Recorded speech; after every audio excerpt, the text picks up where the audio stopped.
This year has been pretty rough on our childhoods. First we lose Stephen Carl, then we lose Stan Lee, and now, on November 27th, 2018, we've lost Steven Hillenburg, the creator of SpongeBob SquarePants and Rocko's Modern Life. As the creator of one of the biggest cartoons of a lot of people's childhoods, he managed to be a huge influence on a lot of people. He was a man who defined an entire generation of hope, humor, happiness, and triumph. And to honor his memory, I think it would be appropriate to review something that manages to capture everything that people loved about his work. And personally, I don't think there's anything that manages to capture everything that people loved about his work quite like the Season 2 episode, Band Geeks. The story I'm guessing is a safe bet that you probably know. But if you don't, it's about Squidward getting several characters together to perform a band after being confronted by his rival Squilliam. On paper, it's a pretty basic premise, but with the exceptional writing, it manages to be one of the greatest episodes of any TV show. One thing that really stands out about this episode compared to most others is its sense of humor. From the very first moment, we're introduced to how on point, well-timed, and creative the comedy is. The joke with Squidward being told his clarinet playing sounds like a dying animal is a great way to immediately showcase this.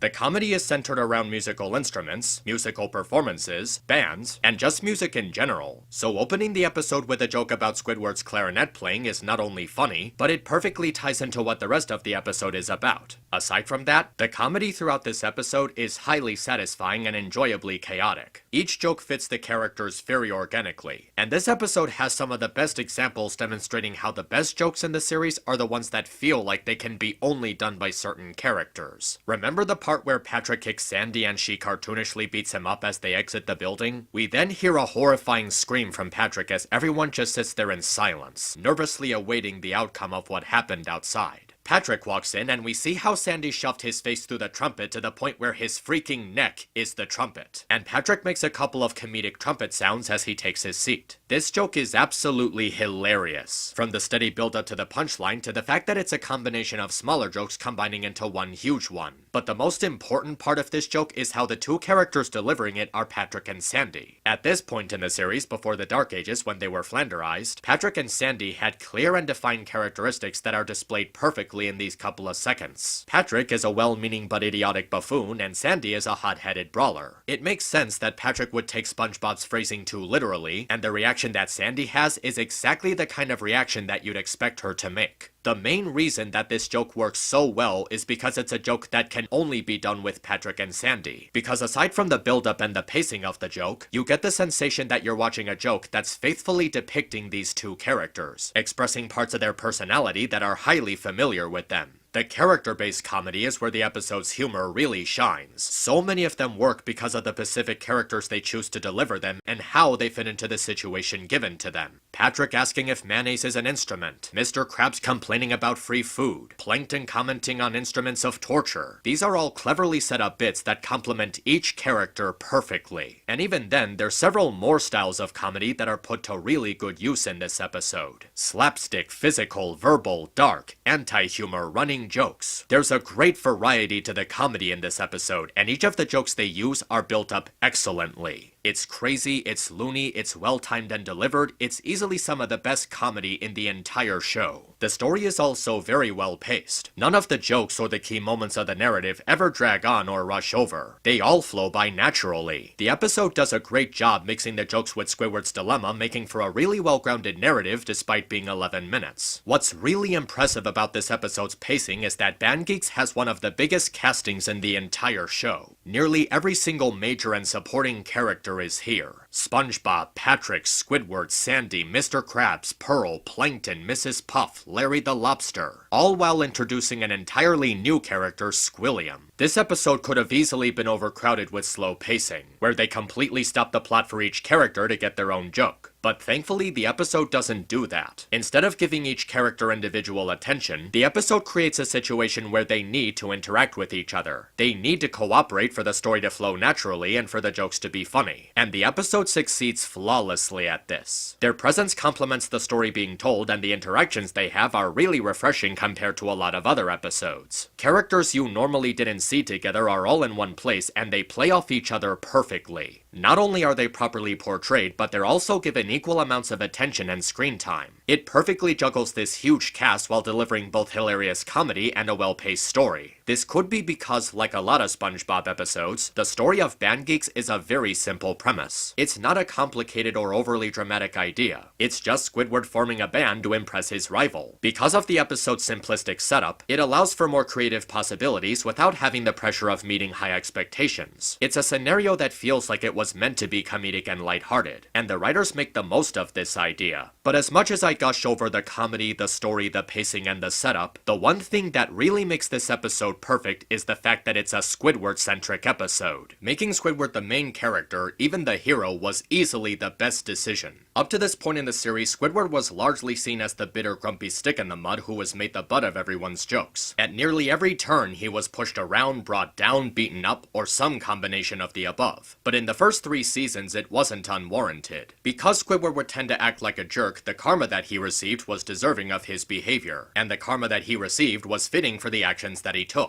It never went too far or felt needlessly cruel like in the show's Dark Age. And in episodes like Fools in April and Christmas Who, the episode is about Squidward coming to terms with the consequences of his actions. There's been episodes that place Squidward in the starring role in the past, like Pizza Delivery and SB129. But in this case, Band Geeks is the first episode that places Squidward in a position where you want to see him succeed. At its core, the plot is about him trying to live up to the expectations of someone constantly one-upping him. While the episode does put time into focusing on the other characters for the sake of comedy, it never forgets that this is Squidward's story. You're shown how Squidward is constantly trying his hardest to form this band, and he just keeps failing with his rival breathing down his neck. And because the majority of the episode is about showing Squidward trying his hardest, it makes his situation sympathetic. He really puts forth time and effort into making this work, and it's established at the beginning how personal this band is to him. And even when the participants mess up, Squidward doesn't get mad at anyone. He doesn't act like a jerk or act condescending, he just wants to feel like for once in his life he achieved something.